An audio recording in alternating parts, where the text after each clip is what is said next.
picture like your favorite band goes in to record their next album, and there's a studio there, and there's a studio engineer sitting in front of a mixing board that's got like 8,000 dials and buttons and stuff on it, and you're just like, oh my gosh, how in the world do they know like what all those buttons mean? That's insane. But the truth is, like, every one of those little dials is like a different element of the deal. And once you learn the mixing board and the dials, first of all, you realize how many dials there are. There's actually, most people just sort of look at it and go like, oh, there's one giant knob called down payment and another giant knob called interest rate, and that's all. But it's like, no, there's like all these little tiny things.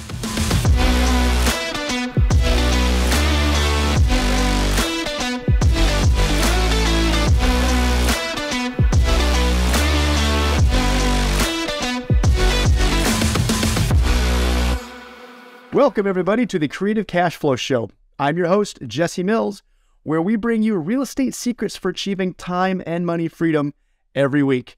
And ladies and gentlemen, I am so pumped to have on the show a ninja, a seller ninja, Mr. Jeff Stevens in the house. Jeff, thanks for being here, bud.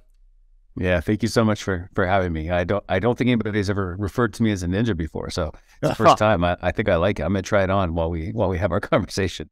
Dude, I had a shipment coming your way with the bandana and the head thing, but maybe you didn't get there in time. I don't know.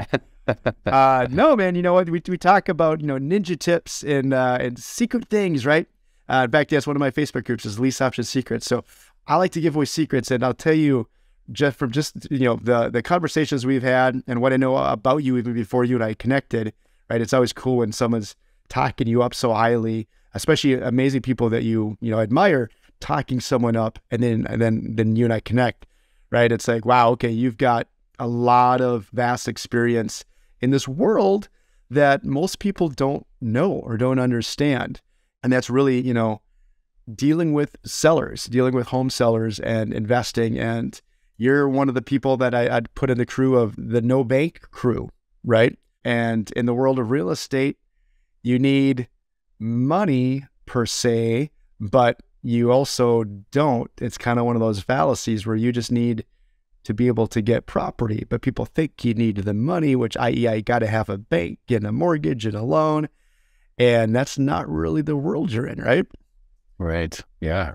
Yeah, exactly. I like to think of, bank loans and whatnot as being tools, but I always like to think that we should be agnostic to the tools that we use. I mean, if in a situation, a bank loan makes the most sense and it's possible and feasible, and then that's great. But it always pains me to come across people, and there's lots and lots of them who feel like they've just never really thought it through to like, do I really need that? Is that the only sort of option? Are there other paths? And as a result, people end up feeling very like beholden, I think, to banks, and very kind of restricted or constrained in terms of like what they can accomplish, because they're like, well, I need that thing. And I always tell people, it drives me nuts because you'll hear investors talk about, you kind of go out into the wild of the real estate investing community or on Facebook or wherever, and people are saying like, well, I can't wait to get started investing. I'm working on getting my DTI in order right now, my debt to income ratio, or I'm getting this credit thing taken care of. I'm saving up so I have the right number of reserves. And I always think to myself, like,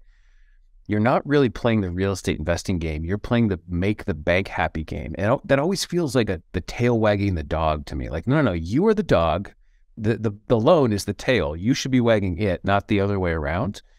And so I sort of have this sort of energy, I guess, around trying to set people free from that, because I think it's fine if you choose to use some of those tools, but I hate it when people feel like beholden to that. Like, it's not really about that. Like, that's the tool. Like the point of a hammer is not to have a hammer. The point of the hammer is to build something. You know what I mean? Yeah. Wow. I've never thought about it that way, to be honest with you, but that is so true. Right. I mean, the way you phrased it, because it's like, you gotta check the situation, right? And who's in control and who are you giving the control to? And it's a tool. It's a tool, but it's not the only tool. Yeah. And the goal isn't the bank, the mortgage. The goal is the property. So what if you can get the property, which is the true goal, circumventing that? And you can, and you clearly do, and you have a lot of experience doing it. So one thing I want to hit on up front is something that we have in common, Jeff, is we both have a big passion for education and for educating folks. And I know you probably wouldn't be where you're at without discovering some really cool mentors and coaches and right people who have, shown you a different way of doing things. Because, trust me, right, this stuff is not taught in school. No. This is something that, you have to seek out and find or maybe stumble across it. And so you like to give back and have an awesome podcast, Racking Up Rentals, right? Which you've been doing for what, 4 years now? Yeah, just about. No, that's awesome, man. Yeah, and I just love the name, Racking Up Rentals, right? Like it's let's go, right? One's not going to do it. Let's get as many as we can. And why did you start that? Why did you start Racking Up Rentals? So it's funny. I should note first when I first started, it had a different name. Okay. And it was called Sleaze-Free Real Estate Investing. Oh, because it sounds different, and it is kind of, but I dig it though. Like a big driver for me, like my whole story and kind of how I arrived in the space that I arrived in and the style that I do things in now and stuff, like kind of came from this, like feeling like, okay, there's this super mainstream buy properties on the MLS with bank loans, like easy to understand, but kind of slow and boring probably path. Then like the other pole, I guess, on the other end of the spectrum is like this super creative, some of it's very creative, but bandit signs and wholesaling and all this, kind of stuff. And I always felt like that one felt kind of dirty to me. Honestly, I always felt kind of gross back in the early days of my real estate investing career. I was dabbling. I was nibbling from the buffet of the 8 billion different ways that you can go into real estate, right? Yeah. And when I nibbled on those things, I always felt like, oh God, this does not feel like me at all. Yeah. The other way, like the bank loan MLS kind of way, just felt kind of like, wow, this is great, but it's going to take forever. And I knew that there must be something kind of else. And so anyway, when I started this podcast, I guess I wanted to position it as like, here's how you could do like entrepreneurial real estate, but without feeling like you need to take a shower afterwards.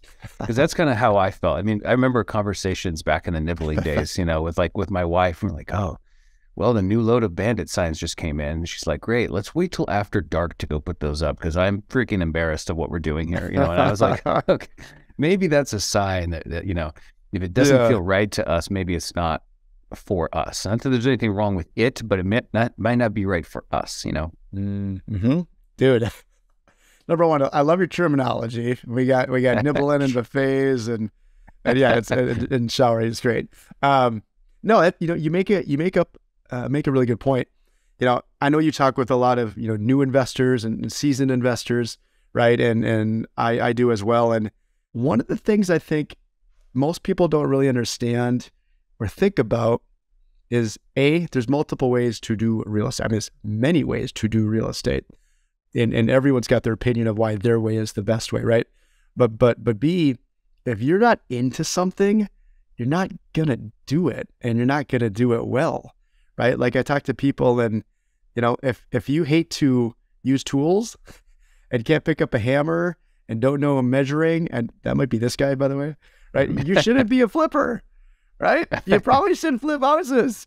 And if you don't, like to sell and you don't like to be on the phone and it makes you feel uncomfortable, maybe you shouldn't be calling people, right? Now, does that mean it doesn't get done? No. It means you find the right who, right? Great book I read recently, right? Who Not How. Awesome book. Yeah. Right? Yeah. But so anyways, my point is, right, you're like, are you really going to make you and your wife go do stuff that you're not excited to do? Probably not. You're going to not want to do it. You're going to suck at it, and then you're not going to do it. And they go, we're not getting any results. Well, of course you're not, because you don't want to do it in the first place. So you switched and pivoted to something that you do want to do that does get you excited more. Tell us how you found that and how you got away from the dirty showers and the midnight bandit side poking. Man, I'm so glad you bring this up because I feel like the whole like early first chapter of my real estate investing journey, all that nibbling and stuff, kind of came to one particular thing. And now this is one of my core messages. I try to say this whenever I have an opportunity. So I'm going to say it now. Yeah. And I don't understand why this isn't more talked about, I guess. But humans, like in anything really, but just let's say real estate investors will make the most traction in their endeavors when they adopt a strategy that is the perfect intersection of what makes sense to their head and what makes sense to their heart. So in my dabbling, nibbling period, right? I was doing things like like the bank loan. Like our first property was a MLS property bank loan. I'm like, okay, I feel fine doing this. My heart's okay with this, but my head is saying like, wow, this is going to be a very slow path.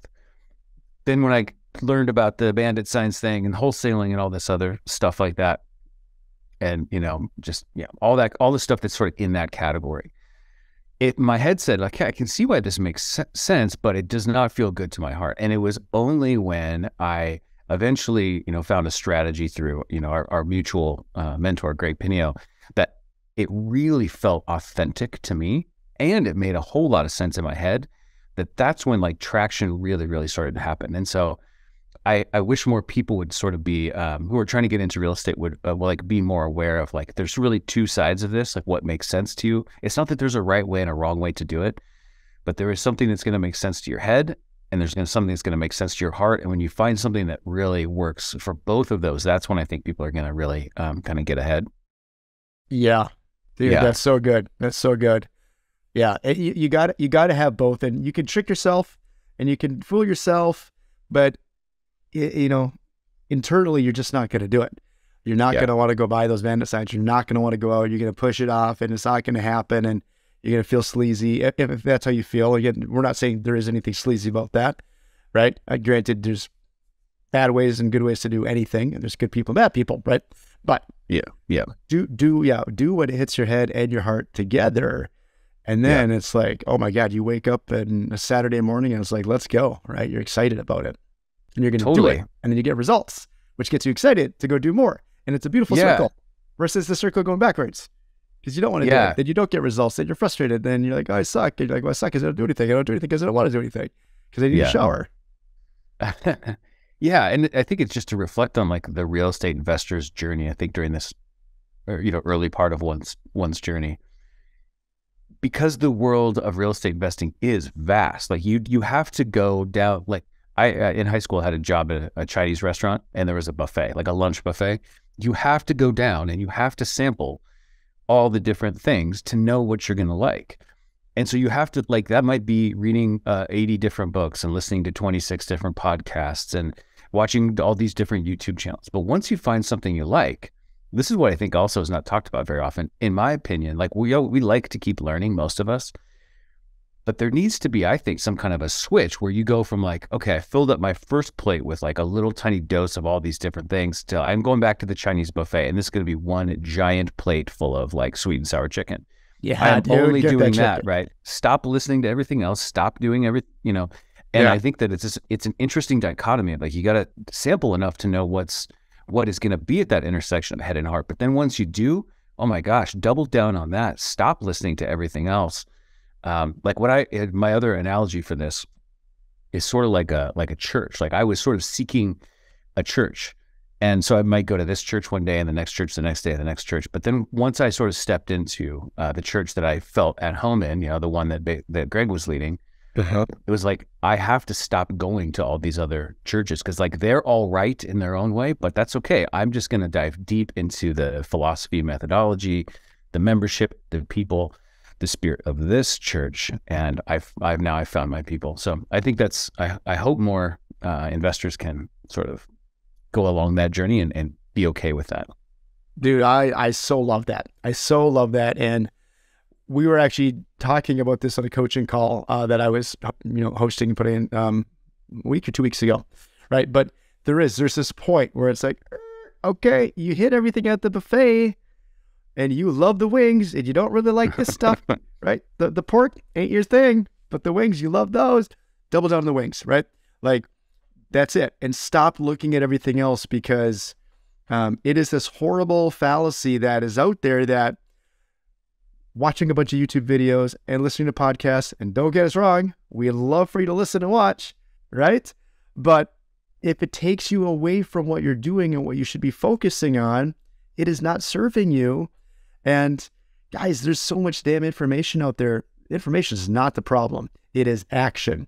Action solves everything. And if it's not getting done, it's because you're not taking action. And it's because you're like, well, I could do this, I could do this. And nobody wants to master anything, right? And, actually, Greg talks about this a lot, is nobody wants to take the time to master anything and learn it. They go, oh, I tried it. I'm not very good at it and it sucks. So let's go to this next shiny object that's probably easier. No, everything takes time and effort. And use your head and your heart and do the things that resonate with you, that get you pumped to go do it.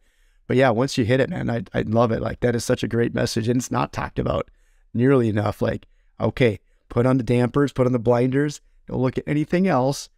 Go in on your thing and do it, right? It's action, action, action. Learning is great. I mean, hey, if someone's out there finding a way to make, you know, hundreds of thousands of dollars or millions only learning and not doing, let me know.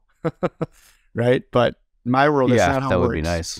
No, me neither. Me neither. And if you keep nibbling from the buffet, what it really creates is like a lot of noise in your brain. Like, not just this distraction as well, but it's a lot of noise, because not all of these ways are compatible, right? Like, so that the school of thought you're getting from, you know, from this conversation with me is not necessarily compatible with the school of thought that you heard in this other random podcast episode somewhere else on some other show. And it's not the same as you read in this book, and it's not the same as what you saw in this Facebook group or whatever.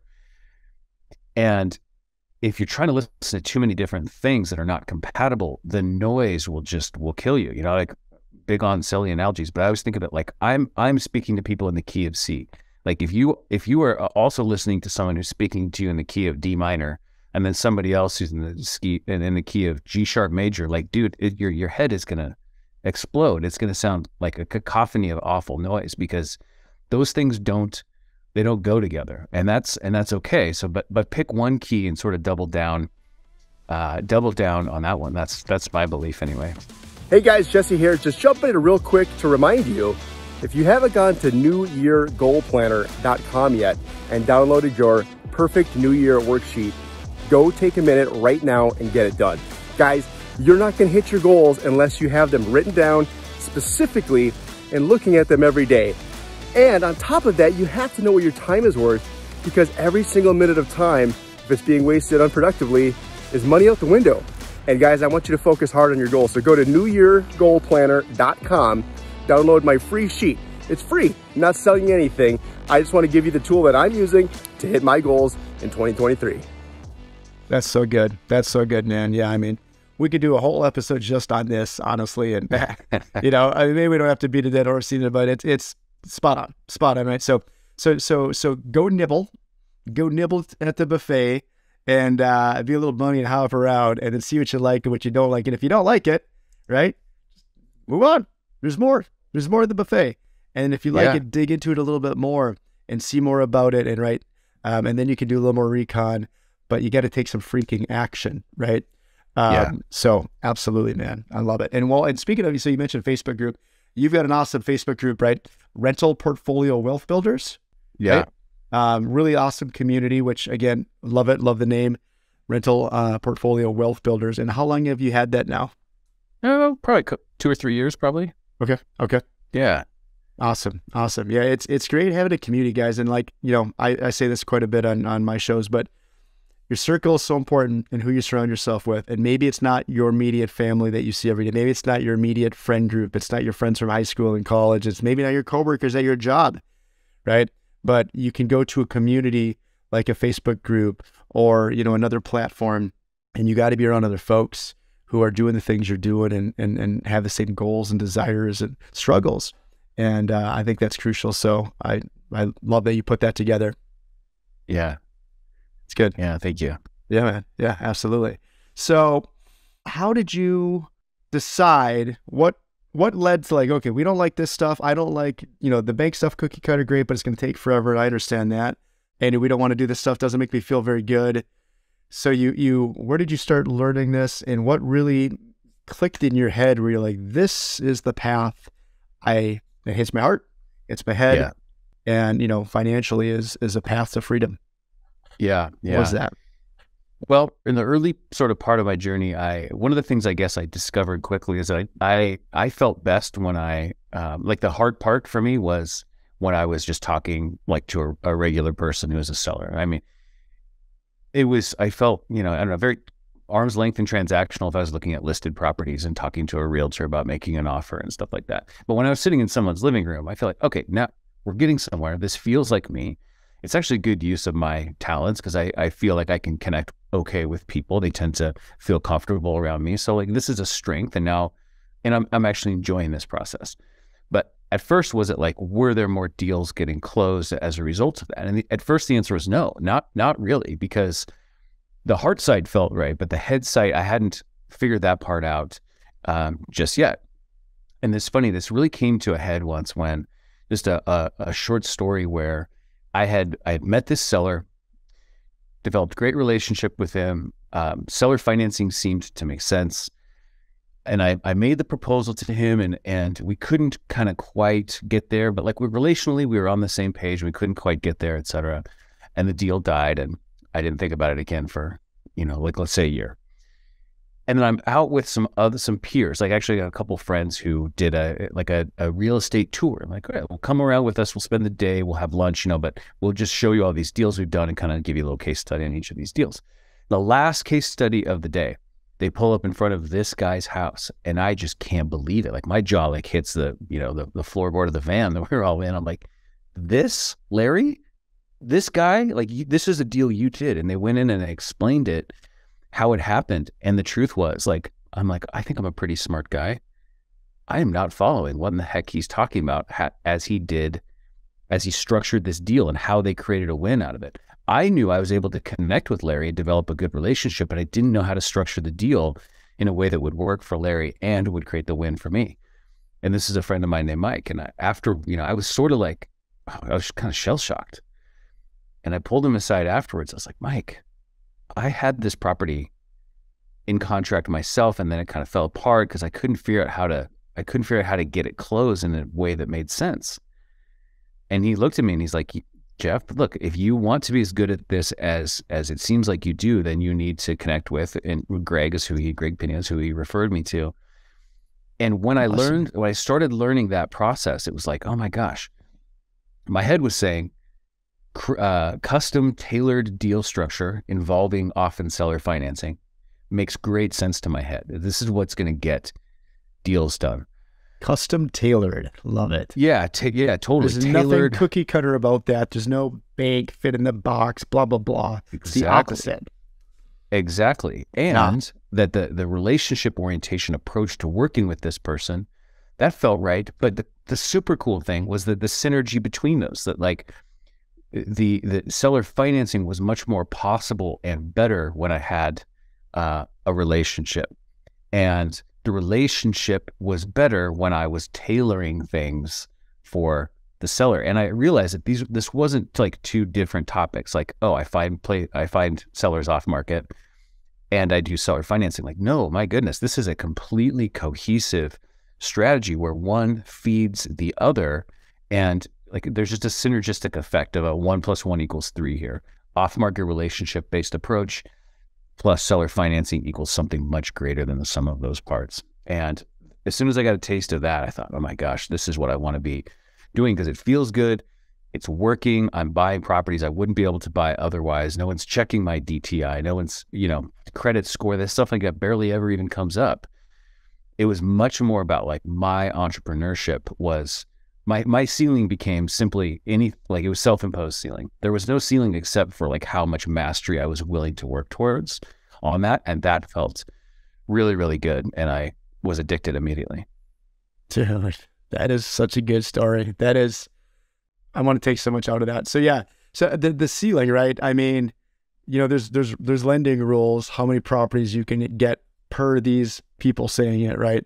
And then DTI and stuff like that. And you're like, mind blown. There is no limit. And it's you in control, right? As you're in charge of, you said deal structuring, right? So, Yeah. so those who are listening, who have done types of deals where you're like piecing it together and structuring, it's familiar, but a lot of people, I don't think, what does that even mean? Right? You and I know, but what does deal structuring mean? It's not loan application. I get approved. Yay. Here's what it is. Give me money. What does deal structuring mean? And what kind of stuff do you do with that? Yeah. So I think to me, deal structuring is when you take a look at all the elements of a transaction or an agreement, let's just say, and you pull it apart and you look at each of those things separately, right? Here's the seller, right? I'm normally talking to sellers who own absentee properties, like the rental properties, not the ones that they live in. So let's just use that as an example. When would the seller like to sell the property? What is the timing related to the existing tenants? What are the ideal elements of like a down payment? But even within a down payment, when would they receive that down payment? When do they want to start receiving payments here? When do they want their capital gains tax bill to come to them? Just a million different things. So I always have this visual in my head. I use this in my coaching a lot. Picture like, your favorite band goes in to record their next album. And there's a studio there, and there's a studio engineer sitting in front of a mixing board that's got like 8,000 dials and buttons and stuff on it. And you're just like, oh my gosh, how in the world do they know like what all those buttons mean? That's insane. But the truth is, like, every one of those little dials is like a different element of the deal. And once you learn the mixing board and the dials, first of all, you realize how many dials there are. There's actually, most people just sort of look at it and go like, oh, there's one giant knob called down payment and another giant knob called interest rate, and that's all. But it's like, no, there's like all these little tiny things. So deal structuring to me is about stepping back and saying like, well, okay, what does the seller need to accomplish? In like, let's get as specific and detailed as possible. What do I need to accomplish?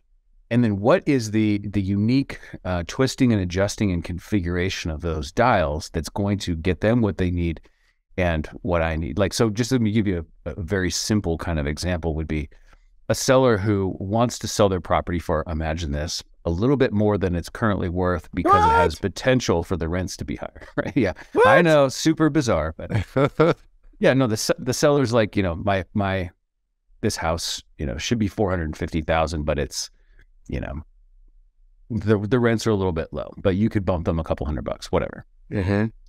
So you look at that and you say, okay, the most important thing to the seller is getting this particular price. And I don't even mind paying the price, but the rents don't justify the price. So what could we do? Well, maybe there's a couple knobs on our mixing board called, when does interest begin accruing?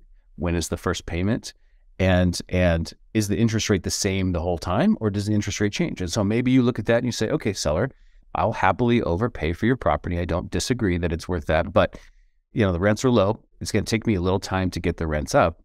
So here's what I suggest. Like, there'll be no accrual of interest for 60 days. First payment will be due 30 days after that. For the first 12 months, the interest rate will be 3% interest only. For the following 12 months, it's 4.5% interest only. And every time after that is, 5% 30-year amortization. Like, you could get super, super creative, but all that is you just adjusting different little dials on the mixing board to accomplish something that says like, this seller wants their price and they're willing to be a little bit flexible to get that. And I'm saying, I don't mind paying the price, but I'm sure as heck not going to make a huge payment on day one because the rents are bad and I need to work on that. So I need a little time, a little runway of time to get the rents up and to improve it. So now my payment is structured in a way that it kind of reflects the runway I need to get that tuned up. To me, that's a good example of deal structure, but just pulling it apart, looking at all the little pieces or all the little knobs individually and saying, well, we could tweak that knob, we could tweak that knob. Now it works for them and it works for me. So as a recovering mortgage broker, I could tell you, right, everything you just said in that, I'm like, whoa, you can't do that with the normal Fannie Freddie loan. You can't do that. You can't do that.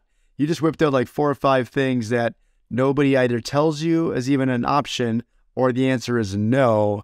And you literally pluck them from a tree and then put them in your deal. Like, I want this, and then I want this. Like, I don't want to start paying interest right away. No, thanks. Not for me. Right. And then my rate's going to start here. So I'm going to do an ARM, an adjustable when I choose it.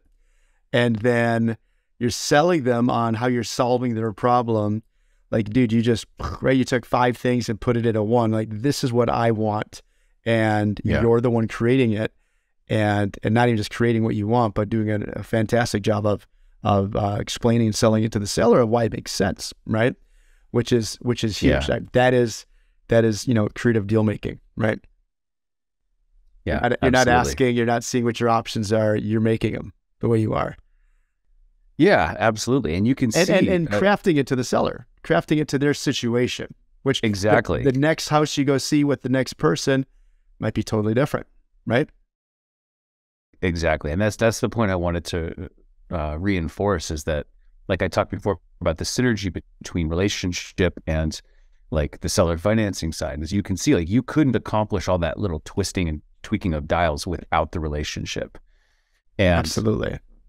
and you can also see how the process of trying really hard to customize something to meet their needs also makes the relationship stronger, because they appreciate, like, wow, you're really trying to find a way to make this work for me. Like, you see how important it is for me to get 450 here.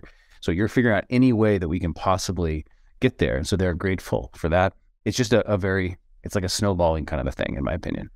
So I'm gonna ask you a trick question here. You know All the right. trick. But so how easy is this to do, Jeff, when, you know, you're dealing with the agent on the property? Yeah, I mean, it's virtually impossible. Like, yeah, I'm really big on silly analogies. So imagine, like them. so They're we good. talk about, like tailoring, right? Yeah. If you've ever, you know, like had a tailor like hem your pants or something, the tailor comes to you and they kneel down in front of you, and with their own hands, they got some safety pins and they've got the tape measure and this and that, like a little chalk sometimes. They get down and they're doing this. Like, can you imagine the tailor that you hired is 2,000 miles away? They're going to call a tailor friend of theirs who's going to call another tailor friend of theirs who's going to measure your pants and call the tailor friend back. And, you know, that's sort of how it would be when all these people are so far removed. Like, you cannot be an effective tailor when you're 2 or 3 people removed from somebody. You lose all of the dexterity. I've often thought before about like a surgeon. A brain surgeon needs a lot of dexterity. Can you imagine a brain surgeon doing brain surgery wearing ski gloves? Like, with all these layers between them and the thing that they're trying to work on. Well, when you have all these agents are the ski gloves, right? They are the layers between you and what you're trying to work on. And it's not that you can't affect it at all. It's just you lose all of the dexterity when you have to go through these agents, and it really is super counterproductive. Dealing with agents right now on a particular transaction, and I feel like it's brain surgery with gloves on. Right? I'm like, can I just get my hands on the brain and just do what I got to do? Right? Like, Yeah. I got this, man. Like, step aside. But you can't, right? So I love that. And by the way, your analogies are great. Don't ever stop. They're fantastic. All right. But yeah, no, that's really good, right? So what I'm hearing, if anyone isn't catching it, you're not doing really anything on the MLS, and you're not working with properties that have an agent tied to them that is there for the ride. You're dealing with off-market stuff almost exclusively, yes? It is, yeah, it totally exclusively. And, you know, I think to me, like, the simple reason is, like, once now that I, again, and nibbled and all that, and I figured out like what my sweet spot is, part of that process is also figuring out like what am I the best at? Like, what is my strength and how it applies here? And the last thing any of us want to do is take our greatest strength and just like put it on the bench. So if my greatest strength is developing rapport with Larry sitting on his couch in his living room, listening to him, asking good follow-up questions, observing what I see around myself, like, why in the world would I want to adopt a strategy that completely nullifies that particular strength, right? I mean, it'd be like a 7'6" guy being like, I think I'm going to be a jockey. Like, yeah, I'm okay at basketball, but like, no, dude, go with the thing that like where your strengths are. Yeah. Play the type of game that fits where your strengths are. And I cannot imagine, like, I think before sometimes about just the I feel like we need to do something about this, but like just the expression strengths-based investing. If we just had like all of us collectively in our industry had a little bit more, I guess, focus or awareness of that topic, we'd start to dial in our approaches to fit us more than we currently do. I think that, like, I don't mean for this to be a tangent, but I feel like our industry is sort of trains people to say there's a right way to do real estate investing and there's a wrong way. And clearly there are some best practices and some things you probably don't want to do, right? But I don't think it's quite that black and white. I think there's a lot of different ways to go about it, and we should choose the way to go about it that aligns with like our own strength. So yes, it's the same reason, like, I don't contribute money into other people's syndications, because like there's no reason, like, why would I invest money in a way that just completely nullifies my actual talents, which is like connecting with people. dude. That's good. Yeah, no, I spot on agree with you 1000%. And that's the thing too, where I think you bring that back to the beginning a little bit, right? With the head and the heart. And that's where, man, if people can grasp those two things, holy crap, like let's roll, right? Like maybe the last 5 years of going to YouTube University and reading a billion different things and listening to the different notes that you so eloquently said. I like that, right? You're like, oh, I keep hearing this, but I'm hearing this, and now in my head is just, right? And focusing on that, you know, if you're great with people, you should be with people. You should be doing that. Maybe you're not great at the other parts. Awesome. Hire it out, sub it out, right? I think I mentioned just earlier, right? But a book I read, Who, Not How. It's great. Yeah. Who, not how. There's a who for everything. There's a who that wants to go trash out one of my properties right now. They're going to get in and remove all this tenant stuff. Like this is a real thing happening right now. Like today, maybe or tomorrow, right? I don't want to do that. Can I? Sure. Do I want to? No. Is it the best use of my time? Absolutely not. For this person, bam, in, out, get it done. And they like it and that's their thing. And they're excited. So I'm going to let that who do their job. So you should be talking with sellers. You should be using your gifts, your strengths, your abilities, and, you know, not trying to force it into something that it's not.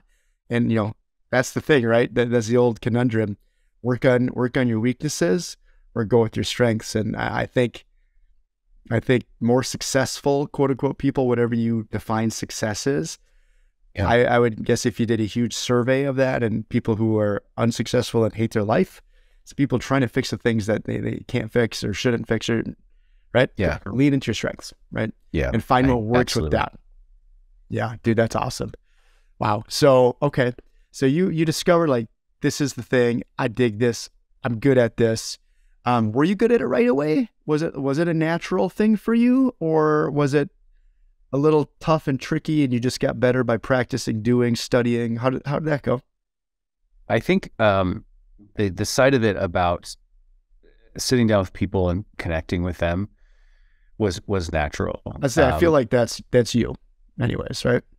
Yeah, I think so. And I mean, I had to have that pointed out to me actually by my own coach as well. So I didn't necessarily realize it, but that part came more naturally. But then I think it's like arming that natural strength with more and more technical knowledge. So I had to, I was maybe not starting from zero, but I was starting from not a lot in terms of like deep technical knowledge about the ins and outs of deal structure and seller financing. And then, you know, marrying those two things together. And I think so much of the magic comes from knowing how to, well, if the one side is the relationship side and the other side is, here's the technical details of the deal, where they really come together is how do you communicate and articulate what you need to accomplish technically in a way that is framed in light of seller, what they are trying to accomplish, right? And it's almost like every single thing can be expressed in a way that is about the seller and what they're trying to accomplish, but that takes some practice, right? I mean, just about any message can be framed to them as long as you actually know enough about them, right? So that's one of the things that just drives me bananas kind of about like normal real estate is you basically, most people basically have no clue at all about their seller. And it's like, you're never going to be able to frame why this like price adjustment is actually in their best interest unless you really understand them. So I call this solving the person. So I think as real estate investors, I want to solve the deal. Like what is the, is this a deal? What's the deal structure? And I'm like, you have to solve the person before you can solve the deal. And like, because otherwise you're playing high stakes chess with somebody you can't even see and you have no desire to even understand who they are. Like that's weird to me. I mean, the deeper I get down my own rabbit hole, like the more bizarre it feels to me to like the thought of like a high stakes negotiation with somebody you have no clue about whatsoever and don't even have a desire to understand the basics of. That is so true. When you look at just regular buying and selling, you have zero idea what's going on, or maybe a 5% idea what's going on. It's vacant. It's not vacant, right? Yeah. And most people don't even ask that, but I mean, that is everything. And we talked earlier, right, about commoditization, and that's what regular real estate is again, right? It's just numbers. And it's just, here's mine, here's yours is better, mine's worse, blah, blah, blah, blah, blah, without knowing the person in the situation and what might make way more sense for that person. And yeah, most normal agents don't care, don't know, don't even understand what you're saying, right? No offense to most agents, but sorry, it's the case. It's the way you were trained. Yeah. It's the way you got in the business, right? It's not your fault, but Yeah. you know, so you take them out of the middle and you say, like, what is your situation? How do we help you get what you want? Yeah. I mean, one of the major premises of like the sort of norm, like I call it the big real estate machine, like the normal way of doing everything. One of the major premises is agents are there to protect buyer and seller, because if the buyer and seller get close together, like there's a chance of somebody taking advantage of somebody else. And I just have the exact 180-degree perspective on that, which is like, the more FaceTime I have with somebody, the better chance we have of navigating a true win-win agreement. It's not, the closer we get, the more time we spend in their living room is not more risk for them of getting, manipulated by me or worked over or taken advantage of, or me getting taken advantage of by them. No, we're just taking off the ski gloves so that we're actually having the dexterity to come up with something together that really works best for everybody. Wow. Yeah. No, I love it, man. So, okay. I want, so many places to go with this, dude. There's some great knowledge. You need that ninja mask. We make sure it gets to you. The costume. What's a few things that your mind was blown when you found out from learning and investing in a mentor and a coach and just by doing this in trial and error, that you're like, I did not think that was something even in the realm of possibilities back when I thought it was this way. Like, if you can, what's a couple things that you're like, wow, never knew that, and maybe now you're doing all the time? Yeah. Well, so I'm gonna answer just like really broadly before I answer specifically. Yeah. The experience of having a coach. Like, there's something that blew my mind about the experience of having a great coach. Was I had no idea like the depth of relationship that could be created there, and the incredible value of somebody who would know me really, really well and could hold up a mirror to me so that I could see the truths about myself better than I could see myself. And the extraordinary value of having somebody who believes in you more than you believe in yourself, even when you don't realize that's happening. And so that's, to me, like, it's hard to put it in words. And it's, a lot of people would say, well, unless it's translating into a certain number of dollars of cash flow, you can't calculate ROI on that. And that's fine. I don't have any desire to calculate ROI on that, but I know that I would not have achieved anything close to like what I have, which is not saying it's, I have achieved that much necessarily compared to my potential. But having somebody who believes in me more than I believe in myself when I need that most is literally, it's like the definition of priceless. But to answer your question more specifically, that's awesome. I think the number one thing that like I learned from Greg, from coaching with him, from the Power Players event that he puts together in his trainings and all that, was the just this incredible concept of adding a substitution of security clause, and then there's some other stuff that kind of goes with this, to a seller financing promissory note. Right. So for anybody listening who's not familiar with that, which is probably likely, the idea is you buy a property and you've bought a property and you've bought financing, and that financing is secured to that property normally when you start. But does it have to stay like that forever? The answer is no, as long as you think about this in advance. Now, if you buy a property with a bank loan, that bank loan from Wells Fargo and that property, they are married together forever. Like, you don't sell the property and keep the loan. But in a seller financing scenario, that is absolutely possible. Maybe they come as a package deal to begin with, but they don't have to stay together, right? So you could go back to that lender and say, well, your collateral was this property I bought from you at 12334 Main Street, but now your new collateral is going to be 5678 Oak Street, another property I happen to own. Same loans, no interruption to anything with payments or anything, but it's just a different piece of collateral for your loan, right? A deed of trust has been released from one property at the same time a new one is recorded over here. Nothing has really changed except the property that secures the loan. So right off the bat, most people hear that and they're like, oh, that's interesting. I never thought about that. But like, how in the world would that help? And it's the how in the world would that help that is like a sequence of like detonations in my own brain that happened. Cause like, so my whole experience with that was like, oh yeah. That's interesting. And then like 2 minutes later, I was like, oh, huh. 5 minutes later, what? Whoa. And half an hour later, I was like, holy crap, I need a break. I need to go outside. I need some fresh air, because it kind of sunk in. And as it sunk in, that was just like, oh my gosh, this is incredibly powerful. And sort of as it is explained, really, you know, you're buying a property and you're buying the financing from that property.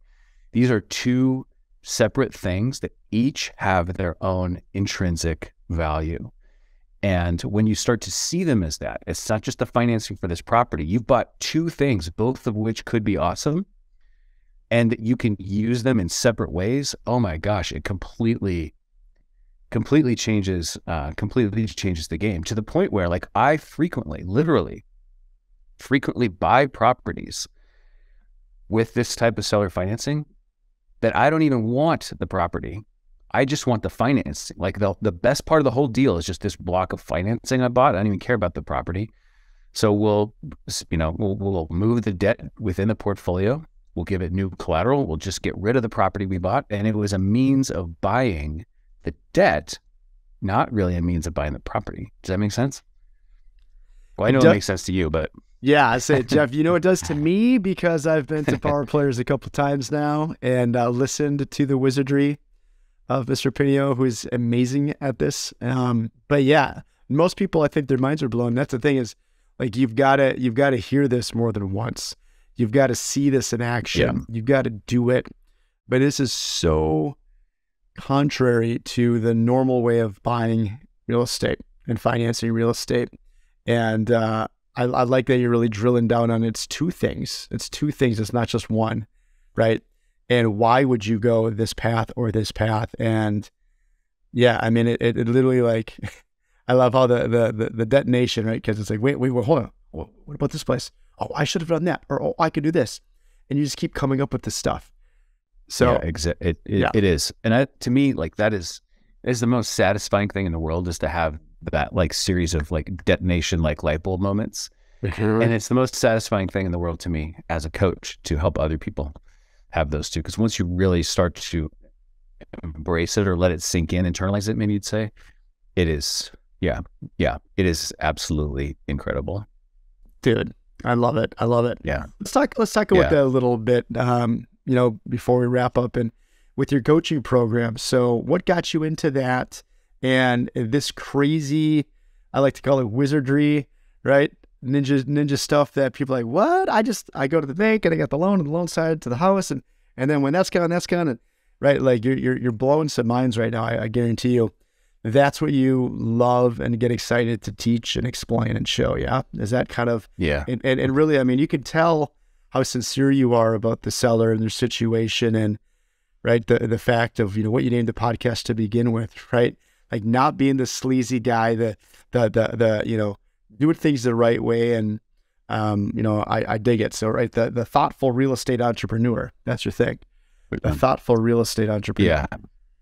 And that's not thoughtful about, your business or your vacation home or your car. You're thoughtful about how you do your business, about the people you're working with, the people you're helping, your clients, the sellers, right? The people who give you this opportunity to have the life that you do, right? Thoughtful about them.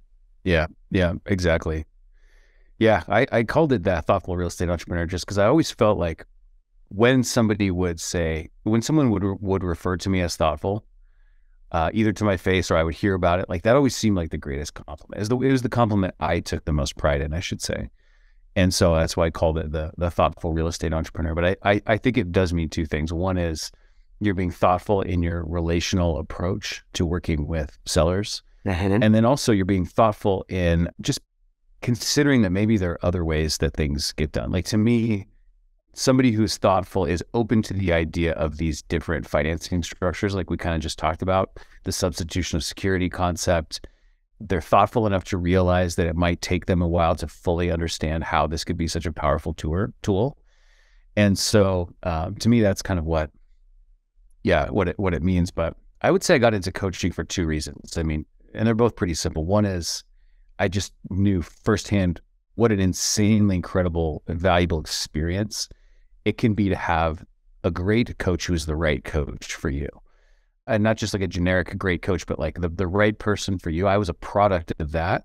And I was like, it is priceless. And I think I could be that for some other people as well. Not the masses, but for certain other people. And then the second reason is just some of the details of this particular approach. I'm like flabbergasted as to why they're not more common.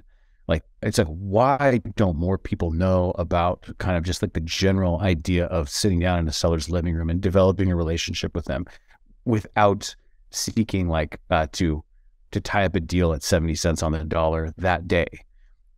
Why don't more people know about like the details of seller financing and some of these powerful tools of ways you can sort of upgrade your seller financing promissory notes by adding all these different elements that provide incredible flexibility? I'm like, why don't more people know about this? Like this, they should know, more people should know about this kind of stuff. It shouldn't be like the weird little thing over in the corner that no one's ever even heard of. Like, people should know about this. They don't all have to adopt it, but it shouldn't be as obscure as it is. And so I feel like I need to be a messenger for that. I love it. I love it. No, and it's, if you don't know it's there, you don't even know it's an option, right? Yeah. And you know, there's mainstream that's out there, and you know, I mean, look at why there's $1 billion bank on every corner, right? I mean, look at the business model, right? They're not teaching this stuff, you know. So I think that's awesome, and giving people the chance. Like I said, do you have to adopt it? No. Do you have to do it this way? No. But you're making it, you know, part of your mission to make sure people are aware of it and know of it. And if they want to adopt it, they can, and frankly probably should. Yeah. You know, so I think that's huge, man. Yeah. Dude, I love it. Well, I know you and I could go for hours, and I would love to get into some case studies. Maybe we'll do a part 2 of diving in some stuff where you really get in the weeds. I'm sure that we'll get a lot of comments on, let's get into some gnarly stuff. Where can people find you, Jeff, to learn more about you, top in your community, and get in your fun, crazy world? Yeah, I'm very active in the Facebook group called Rental Portfolio Wealth Builders. So you can search for that on Facebook, or a little shortcut is group.thoughtfulre.com. If that's easier to remember, then it'll redirect you right there. We'd love to have you check that out. And then I'd say my podcast, Racking Up Rentals, is another great way to connect with me and sort of, you know, hey, I'm one of the little things you're going to nibble at as you are finding the thing that is right for you, that is hopefully at the intersection of your head and your heart, that you want to go back a second time and load up your plate with a big dose of that. And so checking those things out is a good way to nibble at that and see if it feels like the approach that is authentic to you. Man, I love it. I love it. I can't say it any better than that, man. Well, absolutely, guys. Check out Jeff. Get in the community, right? Listen to his podcast. You can tell by his heart how sincere and genuine is, and the knowledge and the stuff that you're doing, man, is it needs to be shared, and more people need to know of these tools that's out there and start utilizing them and understanding it, and doing it the right way, like you said, right? Not just coming in and 70 cents on the dollar, take it or leave it. That kind of, you know, real estate that, you know, you and I don't really like to see out there, right? So really taking care of people. One of the things that I love about real estate and, you know, the world that we're in is, took a while to learn, but you can do good things and you can make good money. You make good money doing good things, right? There's a right way to do it, and there's a possibility to do both.